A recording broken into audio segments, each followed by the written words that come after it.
शांति। आज 1 अगस्त 2022 की बाबा की साकार मुरली है। बाबा के महावाक्य है, मीठे बच्चे, बाप जो ज्ञान की मीठी मीठी बातें सुनाते हैं वह धारण करनी है। बहुत मीठा क्षीरखंड बनकर रहना है, कभी लून पानी नहीं होना है। मुरली का प्रश्न है, किस महामंत्र से तुम बच्चों को नई राजधानी का तिलक मिल जाता है? उत्तर, बाप इस समय तुम बच्चों को महामंत्र देते हैं। मीठे लाडले बच्चे, बाप और वर्षे को याद करो। घर गृहस्थ में रहते कमल फूल समान रहो तो राजधानी का तिलक तुम्हें मिल जाएगा। मुरली का दूसरा प्रश्न, कहा जाता जैसी दृष्टि वैसी सृष्टि, यह कहावत क्यों है?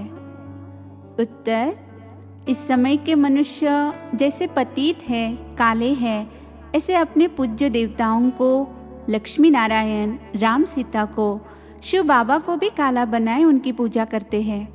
समझते नहीं इसका अर्थ क्या है, इसीलिए यह कहावत है। गीत है, मुखड़ा देख ले प्राणी। ओम शांति।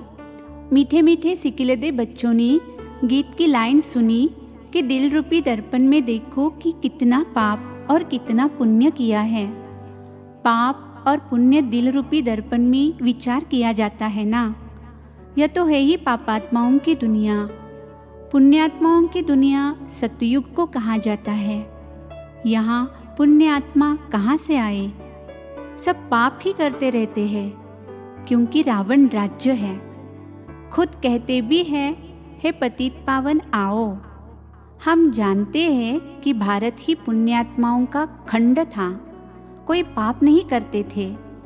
शेर बकरी इकट्ठा पानी पीते थे, क्षीरखंड थे। बाप भी कहते हैं, बच्चे क्षीरखंड बनो। पुण्यात्माओं की दुनिया में तमो प्रधान आत्मा कहाँ से आए? अभी बाप ने रोशनी दी है। तुम जानते हो कि हम सो सत्व प्रधान देवी देवता थे। उनकी महिमा ही है सर्वगुण संपन्न, 16 कला संपूर्ण। हम खुद भी उनकी महिमा करते हैं। मनुष्य कहते हैं, मुझ निर्गुण हारे में कोई गुण नहीं। प्रभु आप आकर जब हम पर तरस करो तब हम भी ऐसे बन सकते हैं। यह आत्मा ने कहा। आत्मा समझती है इस समय हम पापात्मा हैं। पुण्यात्मा तो देवी देवताएं हैं जो पूजे जाते हैं। सभी जाकर देवताओं के चरणों पर झुकते हैं। साधु संत आदि भी तीर्थों पर जाते हैं, अमरनाथ, श्रीनाथ द्वारे जाते हैं। तो यह है ही पापात्माओं की दुनिया। भारत ही पुण्यात्माओं की दुनिया थी। जब लक्ष्मी नारायण का राज्य था, उनको ही कहा जाता है स्वर्ग। मनुष्य मरते हैं तो कहते हैं स्वर्ग गया, परंतु स्वर्ग है कहाँ? स्वर्ग जब था तब सतयुग था। मनुष्यों को तो जो आता है सो कह देते हैं, समझते कुछ भी नहीं। स्वर्ग में गया तो जरूर नरक में था। सन्यासी मरते हैं तो कहते हैं ज्योति ज्योत समाया, तो फर्क हो गया ना। ज्योति में समाया माना फिर यहाँ आना नहीं है। तुम जानते हो जहाँ हम आत्माएं रहती है उसे निर्वाण धाम कहा जाता है। वैकुंठ को निर्वाण धाम नहीं कहेंगे। बच्चों को बहुत मीठी मीठी ज्ञान की बातें सुनाते हैं जो बहुत अच्छी रीति धारण करनी चाहिए। तुम जानते हो बाबा आए हैं हमको वैकुंठ का रास्ता बताने। बाप आए हैं राजयोग सिखलाने। पावन दुनिया का मार्ग बताए गाइड बन ले जाते हैं। बरोबर विनाश भी सामने खड़ा है। विनाश होता है पुरानी दुनिया का। पुरानी दुनिया में है ही उपद्रव आदि होते हैं। तो बाबा कितना मीठा है, अंधों की लाठी बनते हैं। मनुष्य तो घोर अंधियारे में धक्का खाते रहते हैं। गाया जाता है, ब्रह्मा का दिन और ब्रह्मा की रात। ब्रह्मा तो यहाँ है ना। बाप आते ही है रात को दिन बनाने के लिए। आधा कल्प रात, आधा कल्प है दिन। अभी तुमको मालूम हो गया है वह तो समझते हैं कलयुग अजून बच्चा है। कभी कभी कहते हैं इस दुनिया का विनाश होना है, परंतु समझते कुछ भी नहीं है। आजकल तो मुश्किल घर बार छोड़ते हैं। कोई कारण हो गया तो घर से जाकर सन्यासी बन जाते हैं। बीच में गवर्नमेंट ने ऑर्डिनेंस निकाला था कि सन्यासियों को भी लाइसेंस होनी चाहिए। ऐसे थोड़े ही कि जो घर से रूठे वह जाकर सन्यासी बने। मुफ्त में बहुत माल मिल जाते हैं। वह है हद का सन्यास। तुम्हारा है बेहद का सन्यास। इस समय सारी दुनिया पतित है। उनको फिर पावन बनाना एक पतित पावन बाप का ही काम है। सतयुग में पवित्र गृहस्थ धर्म था। लक्ष्मी नारायण के चित्र भी है। देवी देवताओं की महिमा गाते हैं ना। सर्वगुण संपन्न उनका है हठ योग कर्म संन्यास। लेकिन कर्म का संन्यास तो हो न सके। कर्म के बिना तो मनुष्य एक सेकंड भी नहीं रह सकता। कर्म संन्यास अक्षर ही रॉन्ग है। यह है कर्मयोग राजयोग। तुम सूर्यवंशी देवी देवता थे। तुम जान गए हैं कि हमको 84 जन्म लेने पड़ते हैं। वर्ण भी गाए जाते हैं। ब्राह्मण वर्ण का किसको पता नहीं है।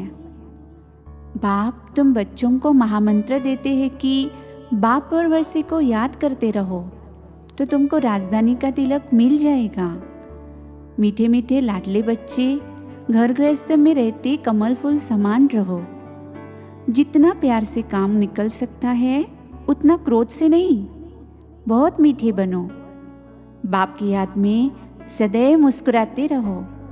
देवताओं के चित्र देखो कितने हर्षित रहते हैं। अभी तुम जानते हो वह तो हम ही थे। हम सो देवता थे, फिर सो क्षत्रिय वैश्य क्षुद्र बने। अभी हम संगम पर ब्रह्मा मुखवंशावली बने हैं। ब्रह्मा मुखवंशावली सो ईश्वर वंशी। बाप का वर्षा मिलता है मुक्ति और जीवन मुक्ति। यह भी तुम जानते हो जब देवी देवताओं का राज्य था तो और कोई धर्म नहीं था। चंद्रवंशी भी नहीं थे। यह तो समझने की बात है ना। हमसो का अर्थ भी उन्होंने आत्मा से परमात्मा निकाल लिया है। अभी तो तुम जानते हो हमसो देवता, फिर क्षत्रिय बने। यह आत्मा कहती है। हम आत्मा पवित्र थी तो शरीर भी पवित्र था। वह है ही वाइसलेश्वर। यह है विशेष दुखधाम सुखधाम और शांतिधाम, जहाँ हम सब आत्माएं रहती हैं। कहते हैं हम सब चीनी हिंदू भाई भाई हैं, परंतु अर्थ तो भी समझे ना। आज भाई भाई कहते कल बंदूक लगाते रहते हैं। आत्माएं तो सब ब्रदर्स हैं। परमात्मा को सर्वव्यापी कहने से सब फादर हो जाते हैं। फादर को वर्षा देना है, ब्रदर्स को वर्षा लेना है। रात दिन का फर्क हो जाता है। वो तो पतित पावन है ना, उनसे ही पावन बनना है। हम मनुष्य से देवता बनना चाहते हैं। ग्रंथ में भी है मनुष्य से देवता। गाया भी जाता है सेकेंड में जीवन मुक्ति। हम देवताएं जीवन मुक्त थे, अभी जीवन बंद बनी है। रावण राज्य द्वापर से शुरू होता है, फिर देवताएं वाम मार्ग में जाते हैं। ये निशानियां भी रखी है। जगन्नाथपुरी में देवताओं के भी बहुत गंदे चित्र हैं। आगे तो यह समझ में नहीं आता था, अब कितना समझ में आया है। वंडर खाते थे कि देवताओं के ऐसे गंदे चित्र यहाँ कैसे लगे हैं और अंदर काला जगन्नाथ बैठा है। श्रीनाथ द्वारे में भी काले चित्र दिखाते हैं। ये किसको पता नहीं है कि जगन्नाथ की शक्ल काली क्यों दिखाई है। कृष्ण के लिए तो कहते हैं कि उनको सर्प ने डसा। राम को क्या हुआ? नारायण की शक्ल भी सांवरी दिखा देते हैं। शिवलिंग भी काला दिखाते हैं। सब काला ही काला दिखाते हैं। जैसी दृष्टि वैसी सृष्टि।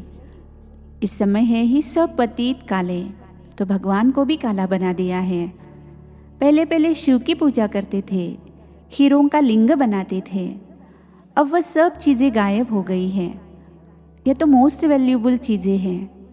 पुरानी चीज़ का मान कितना होता है। पूजा शुरू हुए 2500 वर्ष हुए तो इतने पुराने होंगे और क्या। पुराने पुराने चित्र देवी देवताओं के हैं। या फिर कह देते हैं लाखों वर्ष के हैं। अभी तुम जानते हो 5000 वर्ष पहले भारत स्वर्ग था, अभी कलयुग है, विनाश सामने खड़ा है।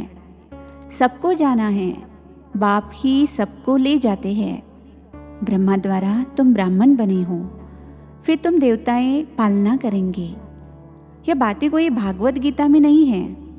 बाबा कहते हैं यह नॉलेज गुम हो जाती है। लक्ष्मी नारायण तो त्रिकालदर्शी नहीं है, फिर यह ज्ञान परंपरा कैसे चल सकता है। तुम ही इस समय त्रिकालदर्शी हो।